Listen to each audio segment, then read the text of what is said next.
Hello, good morning to everyone. I'm Humayun. Today I will talk about how you can start with Adobe Flash CS5. So first of all, when we will start Adobe Flash CS5, we will have a screen like this. In this screen, you have on the title bar, you have different modes, essentials, animator, classic, debug, and so on.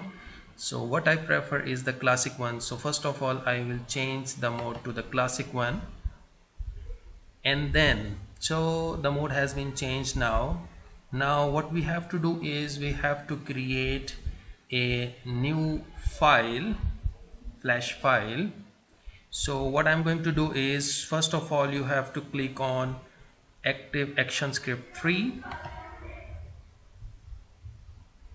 So you will have a screen something like this.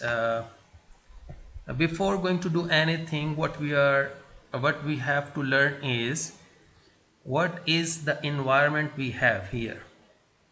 This white color area, you can see this white color area is called a stage. The stage color can be changed from here. So simply click on this box and then you can change a particular color to the stage. Then the stage size can be changed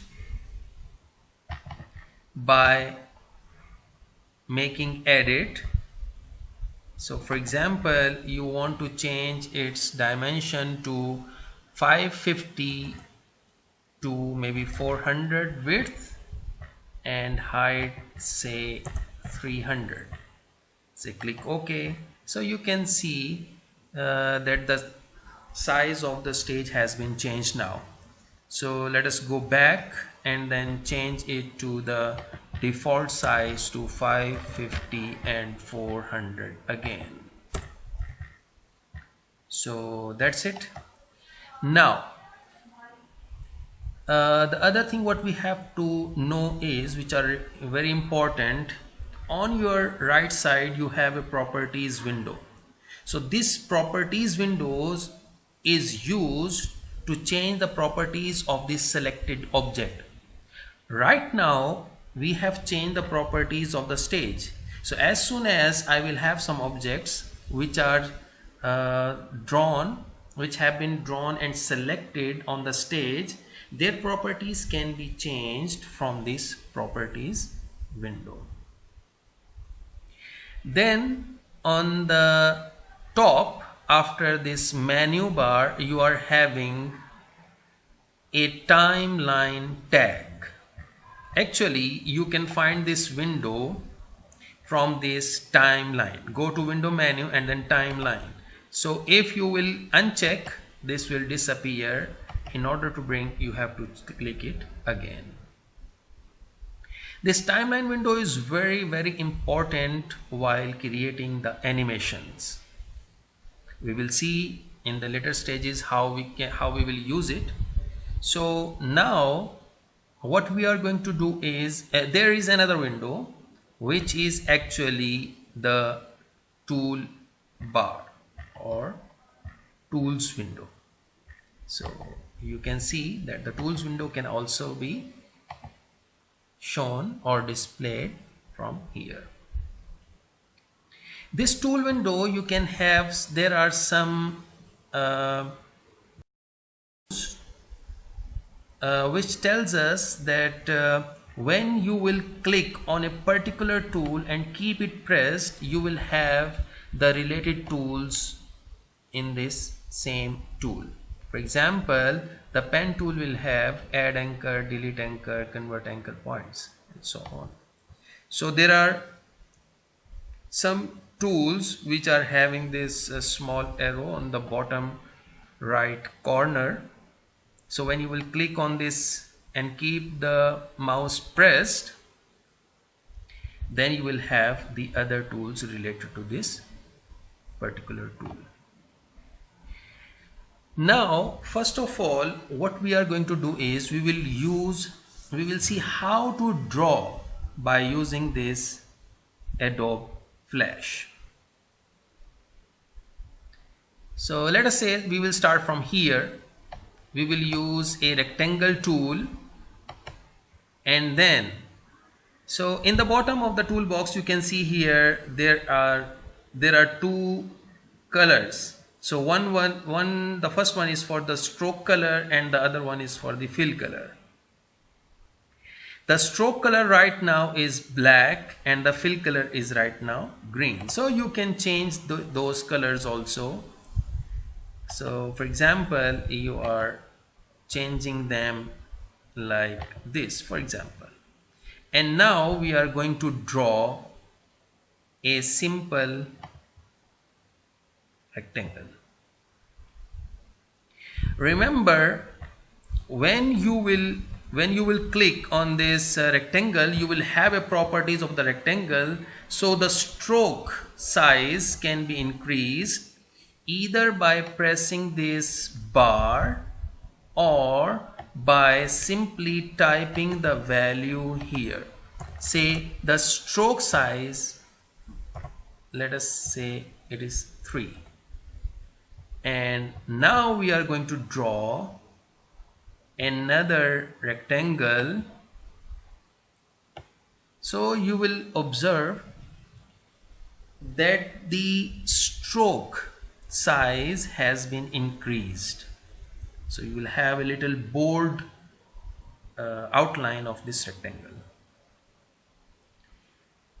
Okay, if for example now there are two selection tools here. The first one is called selection tool with black arrow, and the second one is white arrow called subselection tool. The selection in Adobe Flash CS5 is easy like any other tool, but here the interesting thing is when you will select a particular area of a rectangle, so only that area will be selected and you can use it. Wow. Understand? So for example, if I want to select the upper stroke and then I want to move it, I can move it. It's really nice. Okay. Now, if for example, you want to select both of the objects but in the middle, so you can do the same thing. So it means the selection tool will select only the part of the object which you want to select. It could either be the stroke or it could be the fill, or it could be both. So let us say undo. So if you want to select both of the objects, you have to click from the outside of the objects and then cover both of the objects to select both of them. So in this way you can select a particular object. Fine. Okay. Now another interesting thing, for example, if I use the selection object, can you see here the mouse pointer at the bottom, it is having a curve, which shows that if I press the mouse button and then move it upward, you can move the line in a curved form like you have seen. So this selection tool, when you move to a particular corner, can you see here the mouse pointer is having two perpendicular lines in the bottom. So it means when you will click the mouse button and press upward direction or downward direction, it will create a corner. Yani it will not make it as a curve, it will move the point as a corner. Fine. So in this way we can create multiple shapes.